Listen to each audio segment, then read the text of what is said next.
Hello everyone, I am Heenaba Zala, currently pursuing my Masters in Construction Engineering Management at CEPT University. So today I am presenting my third semester studio, which is focusing on integrated construction practices. So for this studio, we have taken a high-rise residential building. So our project, as I mentioned, our project is high-rise residential building, which is greenfield project, having a total built-up area of 515 square meter. Our project contract type was labor contract, and the project has started on the 3rd April 2023 to 31st March 2019. So, as a part of the studio, I have played a contractor plus plumbing consultant role. These are the deliverables which we have studied. In this portfolio, I have covered only a project modeling, quantity takeoff, LPS construction, 4D and 5D simulation. So coming to LOD 300 plumbing modeling, these are the challenges which I have faced during a plumbing modeling. The first is the insufficient software proficiency in bending in the kitchen waste pipeline at the required angles. Even the slopes and levels were missing in the 2D plumbing drawings, and there was a difficulty in modeling the new pipe systems, as well as difficulty in the joinery of plumbing pipes of different diameters. So these are the challenges which I have faced during the making the plumbing model in the Revit. So these are the just elements with the size I have mentioned, which are in the model. So coming to quantity takeoff. So quantity takeoffs are essential for estimating the material quantities in the construction projects.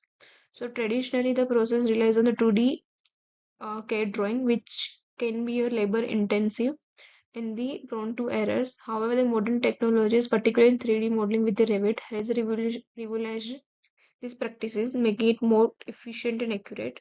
So here we have just mentioned the two quantities like LOD 300 structural elements quantity and the LOD 300 architectural work quantity.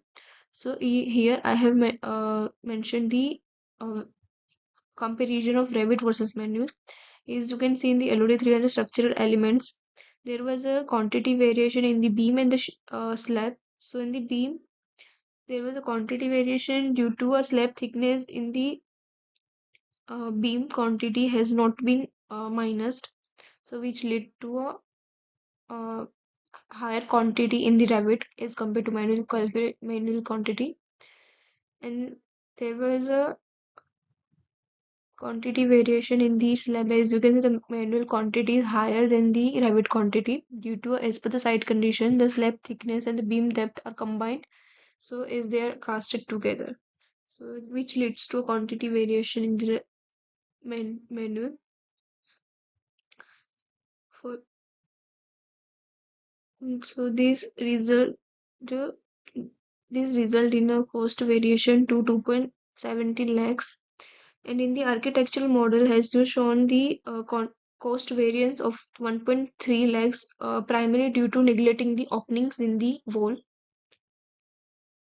LPS execution. So last planner system is mainly used during the execution phase of the project as the completion date nears. So the planner creates a more detailed plan, and the system follows a pool-based approach where each activities rely on the resources and requirement of the previous task.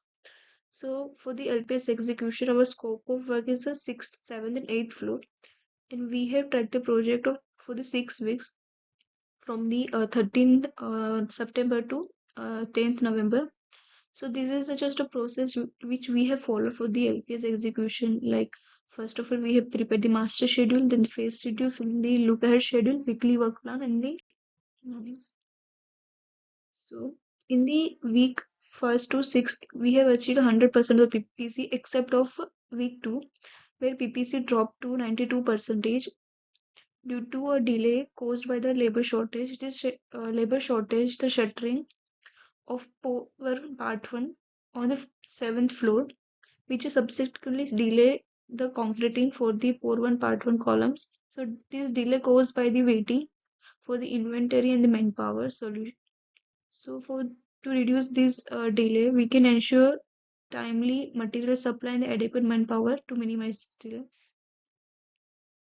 So coming to a 4D simulation. So 4D simulation essentially involves connecting the project scheduling with the model, and for this purpose we have utilized a software tool such as Naviswork Manage and the Synchro Pro for our study to enable effective 4D simulation. So this is the like for the 4D simulation, our scope of work is a 6th, 7th, and 8th floor. As you can see, here we have mentioned the pore 1, pore 2 by assigning the different colors. Similarly for the column, so delay analysis. So our first observation in the 4D simulation, like the shuttering work of 7th floor pore 1 part 1 was delayed due to labor shortage on site, is identified through the discussion with the planning engineer. So this delay impacted the plant and causing the casting originally scheduled for the 8th October to be completed on 9th October, thereby injure the progress construction schedule for the vertical construction activities. Our second observation was the delay in the shuttering for the 7th floor pore 1 part 1 also caused a delay in the concreting for the verticals.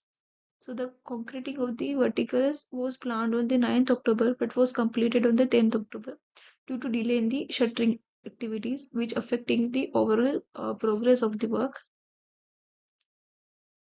Coming to a use case. So for the use case, we have taken two beams intersecting with the circular column, which is the complexity of the shuttering work. So the process of casting on this slab, like the column is essentially cast up to the beam bottom, and after the which shuttering is erected from the beam bottom to the slab depth. An iron plate is attached to the remaining portion of the circular column, as you can see here, and the rest of the column is completed together. So the 4D simulation of the complexity is help us to understand the constructability of the intersection of column with the beam, simplifying the visualization process and helps better understanding of casting such a junction at site. So coming to 5D simulation. So 5D refers to the 5 dimension used in the building information modeling. It combines the 3D models of the project with the time schedules and cost. This approach helps us to involved in the project to track the construction progress related to expense over a time visually. So as you can see, as of the baseline of the dated of 8th October, as a delay was observed in the pore 1 part 1 shuttering of the on the 7th floor due to labor shortage, resulting in a schedule variance of minus 63,000, which indicates the delay in the project. Additionally, the cost variance stood at the minus 83,000, which highlights that the project is slightly over budgeted, and the schedule performance index of 0.99, which reflects a minor schedule delay, while the cost performance confirmed that the project is slightly over budgeted. So coming to conclusion, so as we have developed project models and timeline which outline the procedure of the each disciplines and identified the challenges while creating LOD 300 models of plumbing, like such as insufficient 2D drawings and in the understanding of the drawings. So in the LPS execution, we have prepared a look-ahead planning which optimize the deadline management by focusing on upcoming tasks and proactively addressing constraints like manpower shortage and supply issues. So we have regularly tracking the identifies potential flows and preventing delays using the last planner system with the pool planning ensures the smooth execution and resolving issues before the work begins and minimize the disruptions. In the quantity takeoff, so we have analyzed the Revit and manual AutoCAD quantity takeoff for the LOD 300 models, which showed the 3 to 28% variation in the LOD 300 models of each disciplines. After the quantity takeoff, we have also prepared a BOQ of each disciplines for the like architectural, structural, mechanical, plumbings, firefighting, and electrical. Coming to a 4D and 5D simulation. So 4D simulation for the sixth to eighth floor tracked progress using a Revit Naviswork and the Microsoft project aligned with the LPS scope. Naviswork monitored the 6 weeks of the work on the columns, beams, and slab. And in the 5D simulations, we have done in the Synchro Pro, which integrate the time and cost using a unvalue and unvalue in the showing the SPI and the CPI of 0.99, which indicating the slightly delay and the over budget. So the EVM graph supported a planning and the clash flow predictions.